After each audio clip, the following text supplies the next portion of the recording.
कि CGL 2018 का final result कल परसों एग्जैक्टली शाम रात में डिक्लेयर हुआ और उसके सारे एनालिस्ट जो रिपोर्ट बच्चों ने किया धीरे धीरे कल शाम तक की इन्फॉर्मेशन के अकॉर्डिंग अप टू 30 बच्चे अलग अलग पदों पे चयनित हुए लगभग। किसी की इन्फॉर्मेशन कंप्लीट मिली, किसी की इन्फॉर्मेशन सिर्फ बातों में मिली कि उनका भी हुआ, लेकिन पूरा डेटा भी मिल नहीं पाया। सर जैसे मिलेगा मैं बताता हूँ।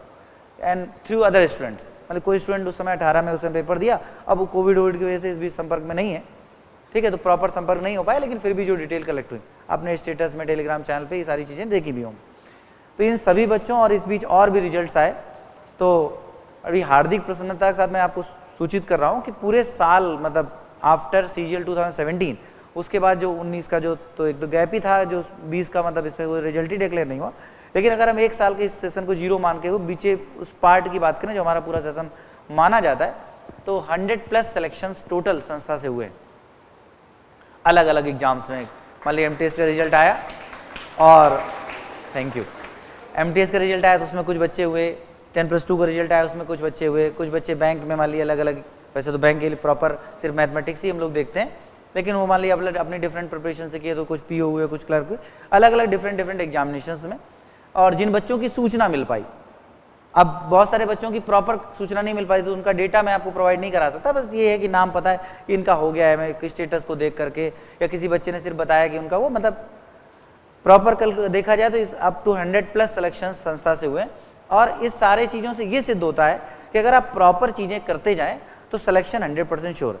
सेकेंड थिंग, इन सभी बच्चों को सम्मानित करने के लिए कल सुबह 10 बजे बुलाया गया है। आप सभी आमंत्रित। हर बैच में मैं बुलाता तो टाइम ज़्यादा वेस्ट होता और वो शायद दिक्कत वाला काम था कि मतलब बच्चों के पास भी इतना टाइम नहीं होता कि मतलब हम पूरे दिन उनको यहाँ रखें, ये शायद पॉसिबल नहीं था। तो एक टाइम रख लिया गया, कल सुबह 10 बजे उनका फेलिसिटेशन मतलब उनको सम्मानित भी किया जाएगा। साथ साथ आप उनसे कुछ अनुभव ले सकते हैं। जैसे मैंने अभी 10 मिनट कुछ बातें बताई, कभी कभी हमें हमारे बगल वाला जब चयनित होता है तो वो हमारी जीवन का एक टर्निंग पॉइंट बन जाता है। आपने खूब देखा होगा, अब टर्निंग पॉइंट है जैसे चौराहा है, आपको मुड़ना है, आप मुड़ पाओ या ना मुड़ पाओ, ये तो आपकी अपनी प्रॉब्लम है। तो जीवन के कुछ टर्निंग पॉइंट्स आते हैं, किसी का चयन हो जाता है, कोई बात चुभ जाती है, या हम कुछ संकल्प लेते हैं, ये जीवन के कुछ टर्निंग पॉइंट्स होते हैं। तो कभी कभी सिलेक्शंस वाले बच्चों से बात करते करते कई बार हमें कुछ टर्निंग पॉइंट्स मिल जाते हैं। इसी व्यवस्था में हर बार जो बच्चे सेलेक्ट होते हैं तो हमसे ऑफिस में मिलने आते हैं, उनको हर बार क्लास में खड़ा कर दिया है तो क्लास का समय जाया होता है। ऐसा लोग करते हैं, लेकिन हमने एक टाइम एनालिसिस किया कि नहीं, ये ठीक जरूरी नहीं है। कभी कभी किसी बच्चे को मिलवा दो, बाकी ओवरऑल एक प्रोग्राम रख लो जिसमें जब सबको मिलना हो, अपना जिनको मिलना हो वो मिल लो। तो कल सुबह 10 बजे प्रोग्राम रखा गया, ठीक है। सभी बच्चों को सम्मानित भी किया जाएगा। साथ साथ आपके मन में कोई सवाल, कोई चीज़ें, कोई बात, कुछ भी डिस्कशन, उसको दिमाग में सोच के आइए। जो हो सकता है कि रेगुलर रूटीन में वो नहीं हो पाता, हमें एक दिन चाहिए, एक समय मिल रहा है, 1 घंटे का, 1.5 घंटे का, जो भी समय लगेगा आपका, लेकिन उस टाइम में अगर आपके मन में कोई सवाल है, कोई प्लानिंग है कि हम इस सब्जेक्ट को ऐसा नहीं कर पाते, तो कल हम डेडिकेटली उस पर 1 घंटे बात कर लेते हैं।